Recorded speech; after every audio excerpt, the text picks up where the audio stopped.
Bonjour à tous, heureux de vous retrouver pour ce nouveau Quintet Flash ce dimanche, direction l'hippodrome de Saint-Cloud à l'occasion de l'handicap des Hauts-de-Seine. On va évoluer sur 2400 mètres, ils seront 16 à y prendre le départ. Une course qui s'annonce assez ouverte, quelques bases qui semblent plutôt solides. Derrière c'est plus ouvert, il va falloir être bien inspiré.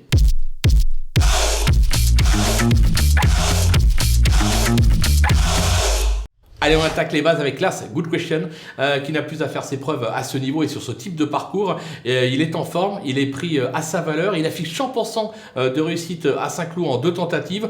On va dire qu'on est tout simplement obligé d'y croire. Attention avec le 4 Panjaman, qui reste sur 4 succès et 6 accessites. Il affiche également 100% de réussite à ce niveau en 2 tentatives. Il a déjà gagné sur le parcours, il doit lutter pour la victoire. Même chose avec le 15 Combermer,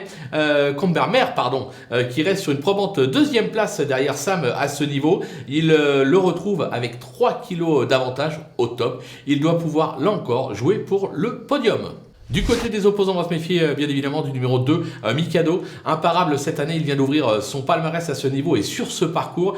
Cela lui vaut logiquement 3 kilos de pénalité. Il est au top, je pense qu'il possède encore un petit peu de marge, en tout cas suffisamment pour pouvoir jouer un premier rôle dans cette épreuve. Derrière, attention, petite trouvaille, le numéro 6, Brit of Fire. Enfin, trouvaille pas véritablement, c'est un cheval qui a été supplémenté pour l'occasion. Ses dernières performances, bon, c'est guère encourageant. Toutefois, attention, en valeur intrinsèque, on sait qu'il vaut un tel lot. L'entourage est assez confiant. Si ils l'ont supplémenté, comme on dit, c'est pas pour rien. Et le numéro 16, Mirage, 2 courses cette année. Il va être monté en condition sur ses sorties. C'est un cheval qui a montré la saison dernière qu'il appréciait tout particulièrement les 2400 mètres de Saint-Cloud. Il est bien placé au poids, raison pour laquelle je m'en méfie tout particulièrement. Le coup de poker, ce sera le numéro 3, Santazo. Façonnée en province, elle a prouvé qu'elle avait la poiture parisienne. Elle est passée de 34 de valeur en 40,5 en 2 mois.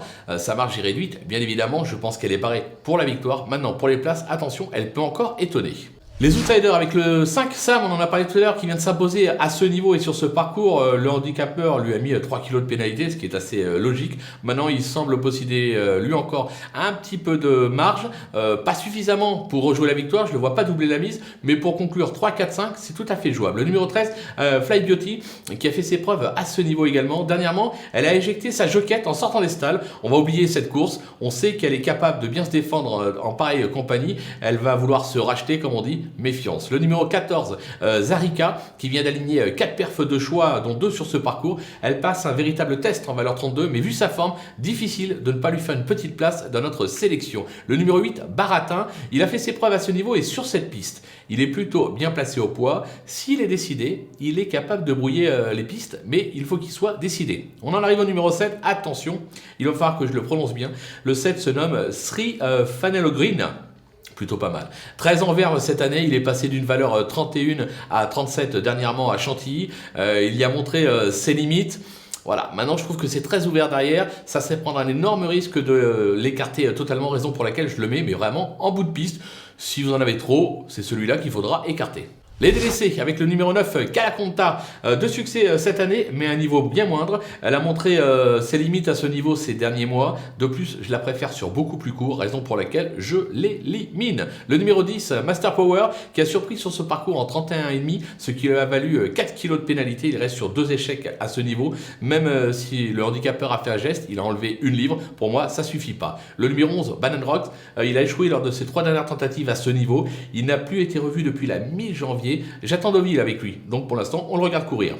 Le numéro 12, Milavi, excepté une récente 3e place à réclamer, elle n'a pas brillé ces derniers temps. Je la trouve plus performante sur le sable et elle ne possède plus de marge au poids, raison pour laquelle, là aussi, je l'écarte de ma sélection. Voilà, on a fait le tour de cette belle épreuve, on va se quitter avec justement ma sélection et mes conseils de jeu.